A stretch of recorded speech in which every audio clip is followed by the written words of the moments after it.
शलोम, हम आपका स्वागत करते हैं इस सुसमाचार के कार्यक्रम में जिसका संदेश है चुनाव आपका है। हमारी कलीसिया शलोम इंटरनेशनल फेलोशिप के पासबान रेवरेंड डॉक्टर पॉल से ने आज हमारे साथ परमेश्वर यीशु मसीह के जीवित वचन को बांटेंगे। आए हम मिलकर परमेश्वर के वचन को सुने और आशीषित पाए। Amen. Praise God. It's an exciting week this week. आमेन। प्रभु की स्तुति हो। ये हफ्ता तो सच में बहुत ही उत्साहित करने वाला हफ्ता है। I pray that you are not shaken, but you are standing firm on the word of God. मेरी प्रार्थना है कि आप हिलाए न जाएं, लेकिन आप परमेश्वर के वचन पर मजबूती से खड़े रहें, डट कर खड़े रहें। You know, in life, every man have faults. आप जानते हैं, जिंदगी में हर एक मनुष्य के जीवन में कुछ न कुछ त्रुटियां होती हैं। But with Christ, we are rescued.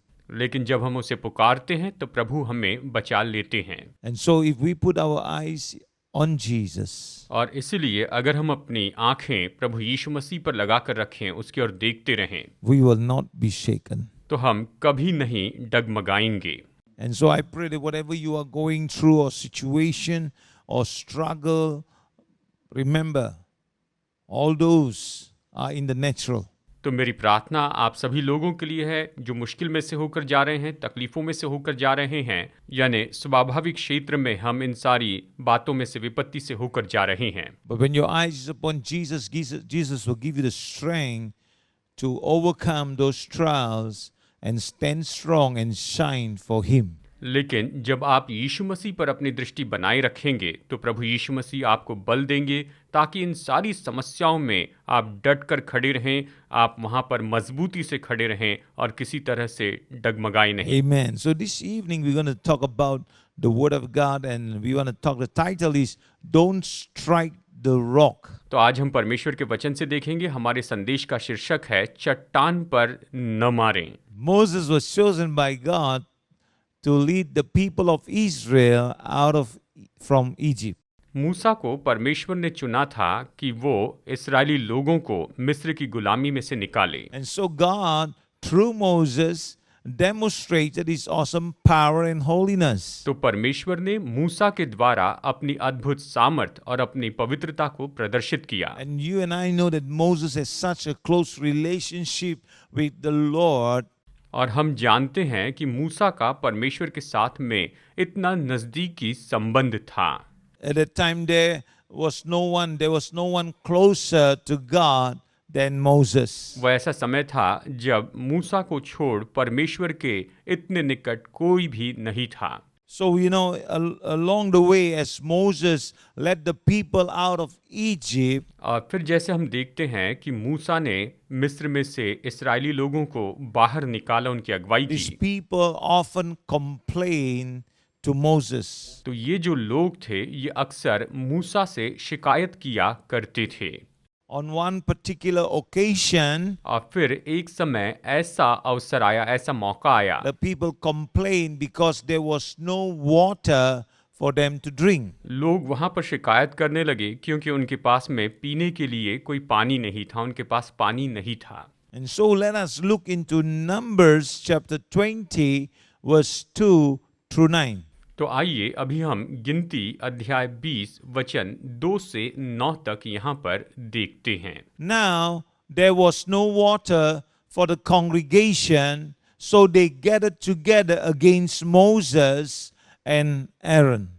वहाँ मंडली के लोगों के लिए पानी न मिला, इसलिए वे मूसा और हारून के विरुद्ध इकट्ठे हुए। इस तरह से वचन 2 बताता है। What would you do? और ऐसी परिस्थिति में क्या करें? What would you do? ऐसी परिस्थिति में आप क्या करेंगे?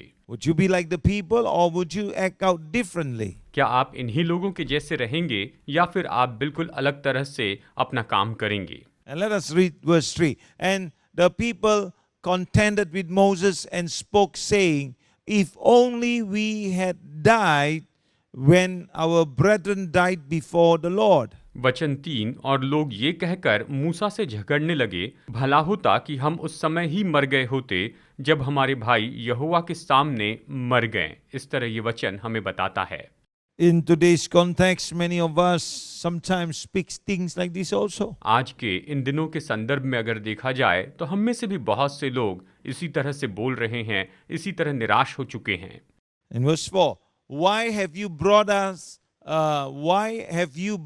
up the assembly of the Lord into this wilderness, that we and our animals should die here? वचन 4, और तुम यहोवा की मंडली को इस जंगल में क्यों ले आए हो कि हम अपने पशुओं समेत यहाँ मर जाएं? And why have you made us come up out of Egypt to bring us to this evil place? It is not a place of grain or figs or wines or pomegranate, nor is there any water to drink. और तुमने हमको मिस्र से क्यों निकालकर इस बुरे स्थान में पहुंचाया है? वहां तो बीज या अंजीर या दाखलता या अनार कुछ नहीं है, यहाँ तक कि पीने को कुछ पानी भी नहीं है। इस तरह से वचन 5 हमें बताता है। Wow, every time I read these scriptures, I can see today, in today's term, I can also see and relate to what they are doing. और निश्चय जब भी मैं इस वचन को पढ़ता हूँ तो आज के इन दिनों के तुलना में मैं इस बात को देख सकता हूँ कि उस समय उन्होंने वहाँ पर ये सब क्या किया। And verse 6 says, So Moses and Aaron went from the presence of the assembly to the door of the tabernacle of meeting. And they fell on their face, and the glory of the Lord appeared to them. वचन 6, तब मूसा और हारून मंडली के सामने से मिलाप वाले तंबू के द्वार पर जाकर अपने मुंह के बल गिरे, और यहोवा का तेज उनको दिखाई दिया। Then the Lord spoke to Moses, saying, वचन 7, तब यहोवा ने मूसा से कहा, इस तरह हम देखते हैं, Take the rod, you and your brother Aaron, gather the congregation together, speak to the rock before their eyes, and it will yield its water. Thus you shall bring water from them out of the rock, and give drink to the congregation and their animals. उस लाठी को ले और तू अपने भाई हारून समेत मंडली को इकट्ठा करके उनके देखते उस चट्टान से बातें कर, तब वो अपना जल देगी। इस प्रकार से तू चट्टान में से उनके लिए जल निकाल कर मंडली के लोगों और उनके पशुओं को पिला। यानी परमेश्वर ने कहा कि तू केवल उस चट्टान से कह दे। So Moses took the rod from before the Lord, he commanded him. वचन 9, यहोवा की इस आज्ञा के अनुसार मूसा ने उसके सामने से लाठी को ले लिया। Wow. So Moses and Aaron went to God.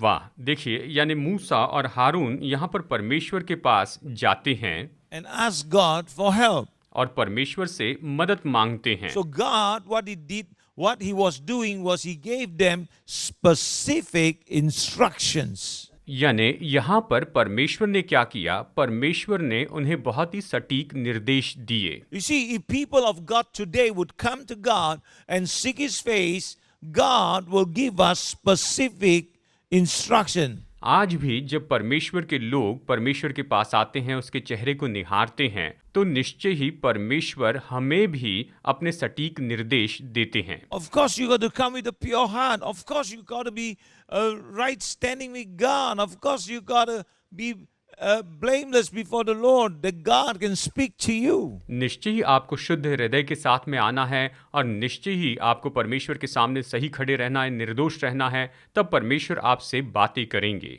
And don't forget, you have to build a relationship. और इस बात को आप मत भूलिए कि आपको परमेश्वर के साथ में संबंध बनाना है, So that God can speak to you and give you specific instructions. ताकि परमेश्वर आपसे बात कर सकें और आपको बिल्कुल सटीकता से निर्देश दे सकें। And if you notice, God is not complicated.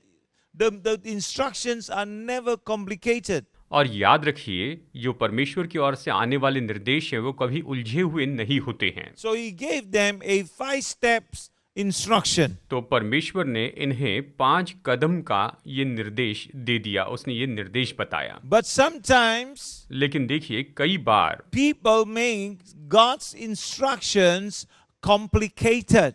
लेकिन कई बार ऐसा होता है कि मनुष्य यानी हम लोग ही परमेश्वर के निर्देश को बहुत उलझा देते हैं।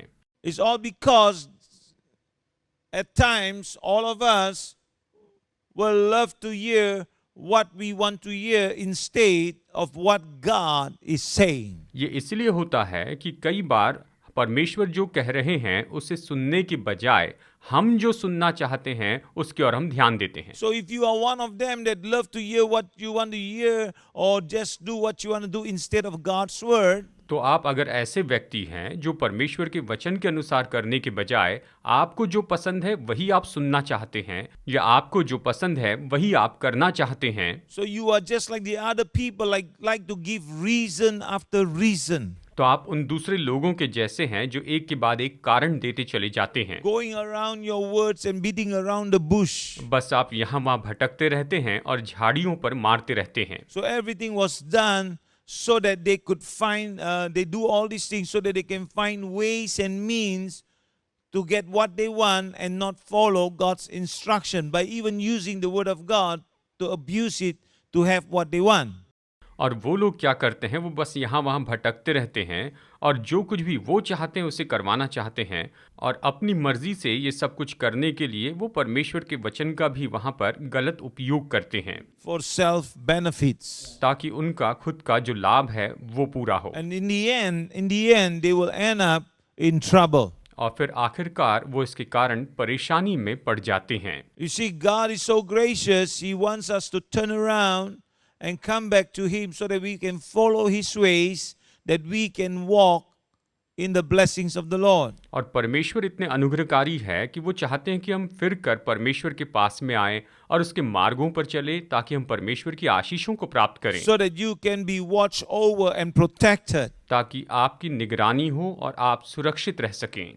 The wilderness journey was like a test और ये जो जंगल की इनकी यात्रा थी ये तो मानो एक परखे जाने के जैसे था, to see whether you would turn to God and be faithful. बस ये देखने के लिए था कि क्या आप परमेश्वर की ओर मुड़ेंगे और उसके साथ विश्वास योग्य रहेंगे। Perhaps God wants to bring a miracle to you. शायद हो सकता है कि परमेश्वर आपके लिए कुछ महान काम करना चाहते हैं, परमेश्वर आपके लिए कुछ अद्भुत काम करना चाहते हैं, But He is giving you instruction, but you need to follow them so that you can have the fullness of that miracle. लेकिन परमेश्वर आपको उसके लिए निर्देश देते हैं और आपको उस निर्देश का पालन करना होगा ताकि आप अपने जीवन में परमेश्वर के उस महान काम का अनुभव करें। Let us continue to see in the scripture in Numbers 20 verse 10 and 11. तो चलिए अभी वचन में हम आगे बढ़ते हैं, गिनती अध्याय 20 वचन 10 और 11 भी पढ़ते हैं। And now He says here, and Moses and Aaron gathered the assembly together before the rock, and He said to them, Hear now, you rebels, must we bring water for you out of this rock? वचन 10, मूसा और हारून ने मंडली को उस चट्टान के सामने इकट्ठा किया। तब मूसा ने उससे कहा, हे दंगा करने वालों सुनो, क्या हमको इस चट्टान में से तुम्हारे लिए जल निकालना होगा? इस तरह से मूसा ने उनसे पूछा। But remember what God's instruction was, and it was in verse 8. Let us see in verse 8 again. तो चलिए परमेश्वर का निर्देश क्या था उसे देखते हैं। आइए वचन 8 हम यहाँ पर फिर से पढ़ लेते हैं। The Lord says here from verse 7, Take the rod, you and your brother Aaron, gather the congregation together, speak to the rock before their eyes, and it will yield its water. Thus you shall bring water for them out of the rock, and give drink to the congregation and their animals. परमेश्वर ने वचन 8 में यहाँ पर मूसा से कहा था, उस लाठी को ले और तू अपने भाई हारून समेत मंडली को इकट्ठा करके उनके देखते उस चट्टान से बातें कर, तब वो अपना जल देगी। इस प्रकार से तू चट्टान में से उनके लिए जल निकाल कर मंडली के लोगों और उनके पशुओं को पिला। Remember, as leaders, as pastors, we are to listen to the instruction that the Lord gives. याद रखिए, अगवे होने के नाते या पास्टर होने के नाते परमेश्वर हमें जो निर्देश देते हैं उसका हमें पालन करते चले जाना चाहिए। Don't do opposite of what God is saying. परमेश्वर ने जो कुछ भी कहा है उसके विरुद्ध में आप कुछ भी मत कीजिए। Okay, let's look at verse 11 here. तो आइए यहाँ पर वचन 11 देखते हैं। Then Moses lifted his hands and struck the rock twice with his rod, and water came out abundantly, and the congregation and their animals drank. यहाँ पर गिनती अध्याय 20 वचन 11 हम पढ़ते हैं, तब मूसा ने हाथ उठाकर लाठी चट्टान पर 2 बार मारी और उसमें से बहुत पानी फूट निकला और मंडली के लोग अपने पशुओं समेत पीने लगे। In verse 8, God says, speak to the rock. वचन 8 में परमेश्वर ने कहा था कि मूसा तू इस चट्टान से कहना। In verse 8. वचन 8 में। But in verse 11, Moses struck the rock twice. लेकिन वचन 11 में हम देखते हैं कि मूसा ने 2 बार लाठी से चट्टान पर मारा।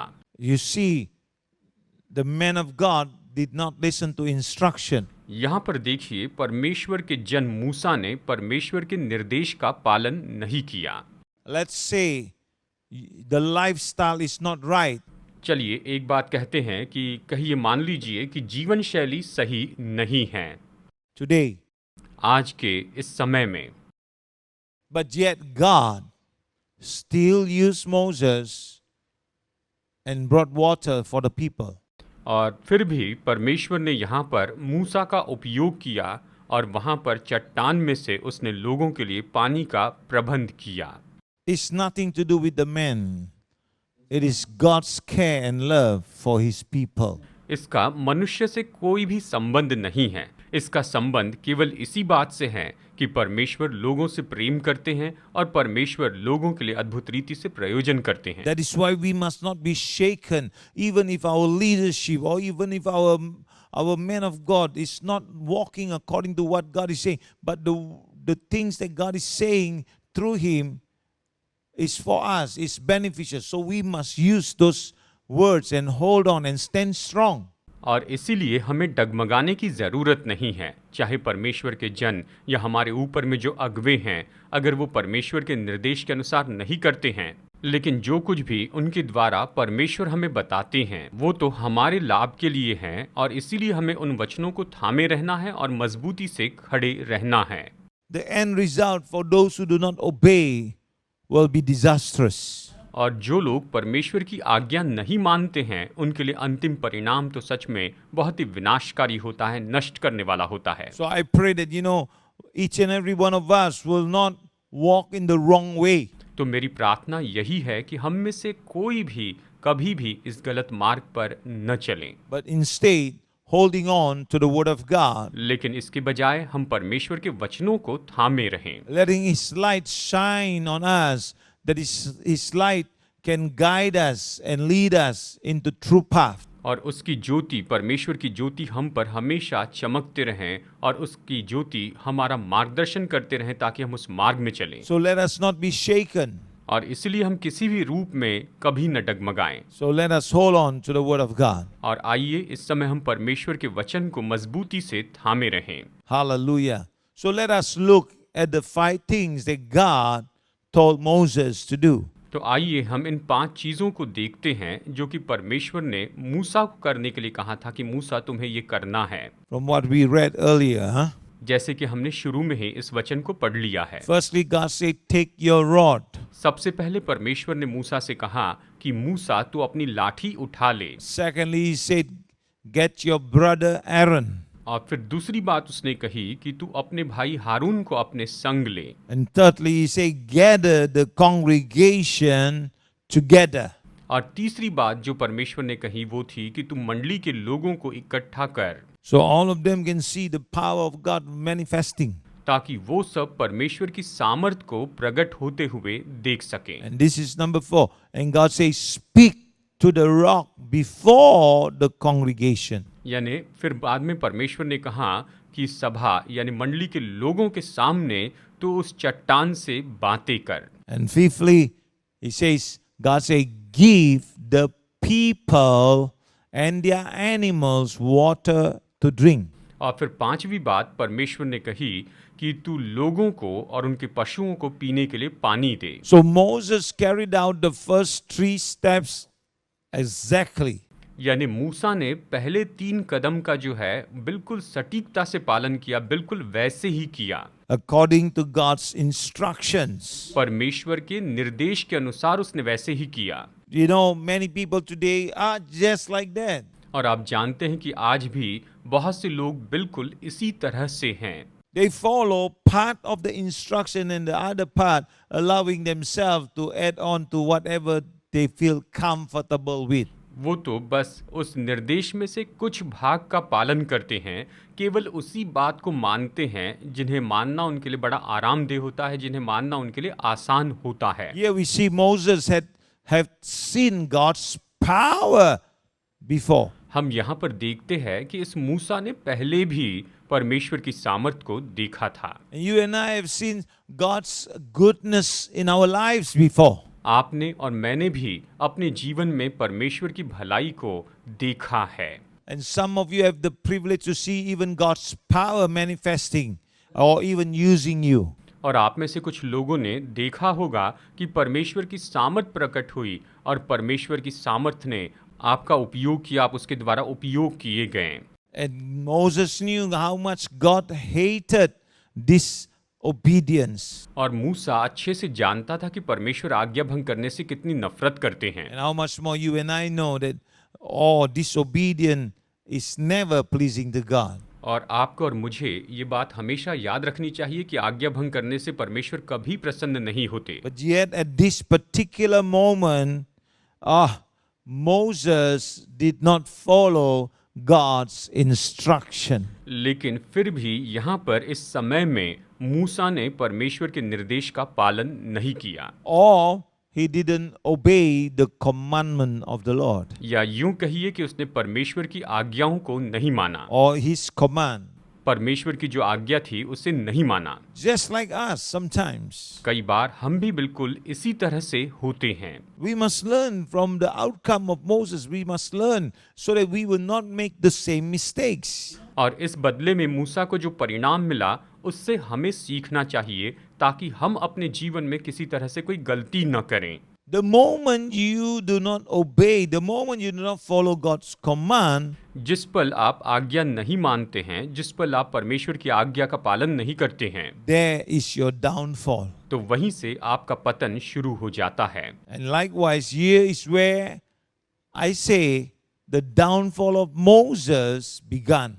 और मैं यहाँ पर इस तरह से कहता हूँ कि यहीं पर मूसा का पतन शुरू हो गया था। So I pray that you and I will be watchful so that we will be obedient to the word of God and doing what he says. And if we made any mistakes or if we have sinned, quickly come to the Lord Jesus, surrender and make right so that you may be sanctified.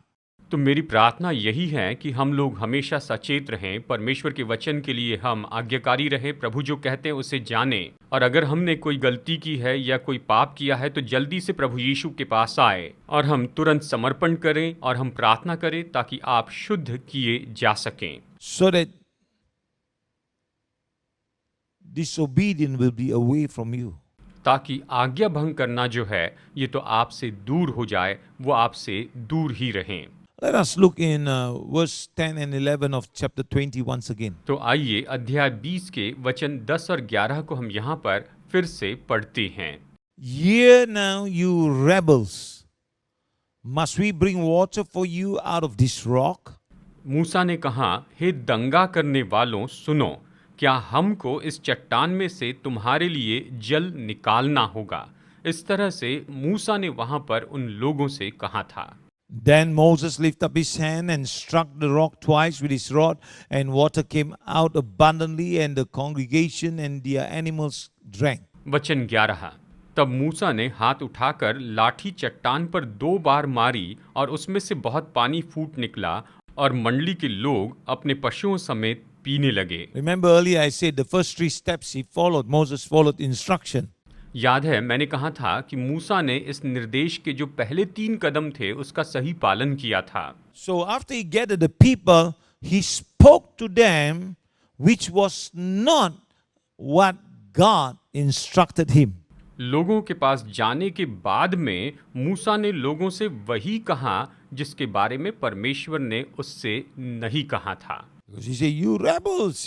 God didn't instruct him to say like that. उसने कहा, हे दंगा करने वालों। देखिए परमेश्वर ने उससे लोगों से इस तरह से बात करने के लिए बिल्कुल नहीं कहा था। Here we see Moses may have become prideful. यहाँ पर हम देखते हैं कि मूसा यहाँ पर शायद घमंडी हो गया था। While he was leading the people or the Israelites through the desert, जबकि वहाँ जंगल में वो इस्राएली लोगों की अगुवाई कर रहा था। you know, sometimes when God begin to use you or me a little bit, देखिए, कई बार ऐसा होता है कि जब परमेश्वर आपका और मेरा थोड़ा सा उपयोग करने लग जाते हैं or bless us a little bit, या हमें बस थोड़ी सी आशीष दे देते हैं, we begin to become prideful. तो हम उसके बारे में घमंडी हो जाते हैं And we look at others as not obedient to God. और हम दूसरे लोगों की ओर ऐसे देखते हैं कि वो तो परमेश्वर के प्रति आज्ञाकारी नहीं हैं, Rebellious people. वो तो बलवा करने वाले लोग हैं। Be wise, people of God, be wise. परमेश्वर के लोगों, आप इसके बारे में बुद्धिमान हो जाइए। Always humble yourself before God, even when God blesses you, even when God uses you. Always treat the people well. जब परमेश्वर आपको आशीष देते हैं तो परमेश्वर के सामने आप नम्र हो जाइए। जब प्रभु आपका उपयोग करते हैं तो निश्चय आप लोगों के साथ में अच्छा व्यवहार कीजिए। वाह, क्या तो अद्भुत परमेश्वर का वचन है। हम विश्वास करते हैं कि पवित्र आत्मा के द्वारा आपको वचन स्पष्ट रीति से समझ आया होगा। अगर आप इस सेविकिया से आशीषित हुए हैं और आप आशीष का कारण बनना चाहते हैं तो कृपया आपके दान अर्पण को इस अकाउंट पर जो स्क्रीन पर दिखाया जा रहा है उस पर भेज सकते हैं। यदि आपके पास परमेश्वर का वचन को सुनने के बाद एक गवाही है या एक टिप्पणी है तो कृपया हमें ईमेल भेजिए। यदि आपको कोई भी प्रार्थना विषय है तो कांटेक्ट नंबर पर हमें संपर्क जरूर करिए। अगले सप्ताह इस समाचार के कार्यक्रम चुनाव आपका है देखना ना भूलिए। हम प्रार्थना करते हैं परमेश्वर यीशु मसीह के अनुग्रह हम सब पर बनी रहे। आमीन।